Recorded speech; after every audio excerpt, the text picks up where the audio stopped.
Seamill Hydro, one of Ayrshire's leading hotels, situated on a spectacular stretch of coastline overlooking the Firth of Clyde and Arran. Award-winning and the subject of a recent £4 million refurbishment, it offers a wide range of bedrooms and suites, leisure club and spa with a heated pool, sauna, steam room and gymnasium, as well as restaurants, bistro and bar, all offering a varied selection of Scottish and international flavours and enjoying outstanding views over more than 100 square miles of land and sea.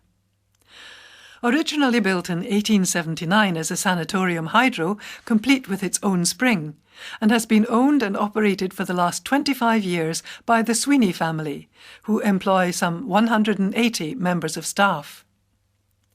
West Kilbride and Craft Town, Scotland, which is Scotland's only designated craft and design town. It consists of 9 working craft studios and the Barony Centre that opened in 2012 with a cafe, gift area and exhibition gallery.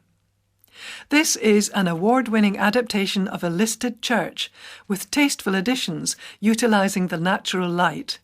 It sits at the heart of this townscape and, along with the studios, is seen as an example of good practice against the national tide of decline in our town centres. The Village Inn at Fairley is a very popular award-winning family bar and restaurant, open for breakfasts, lunch and evening meals, as well as offering homemade tray bakes and scones alongside tea and coffee all day.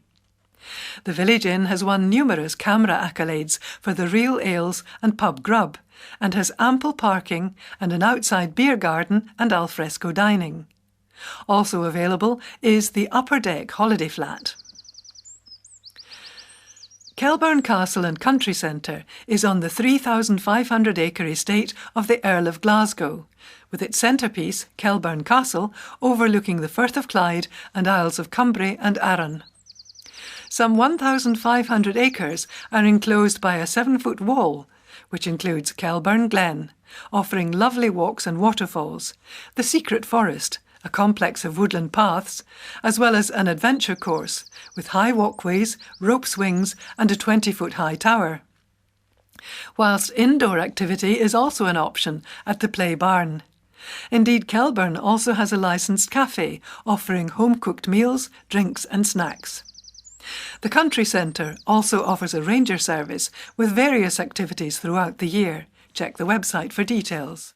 Also on the estate is the Equestrian Centre, which is one of the largest in the west of Scotland and offers lessons, paddock rides and hacks around the estate. However, the castle itself is one of the oldest inhabited castles in the country, to be lived in by the same family.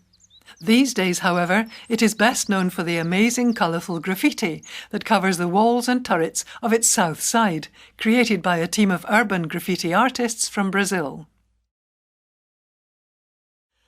The town of Largs has for many years served as a busy centre for day trippers from Greater Glasgow, and is tightly hemmed in by a 1,500-foot escarpment to the east and the sea to the west.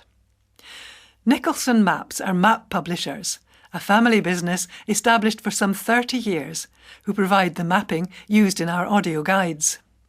They draw and publish a range of maps, guides and street atlases, as well as being licensed partners and distributors for Ordnance Survey. The head office and shop is to be found at number 3 Fraser Street, with a full range of maps and other products on display. From Largs, another Calmac ferry takes cars and passengers over to the Cumbrae Slip.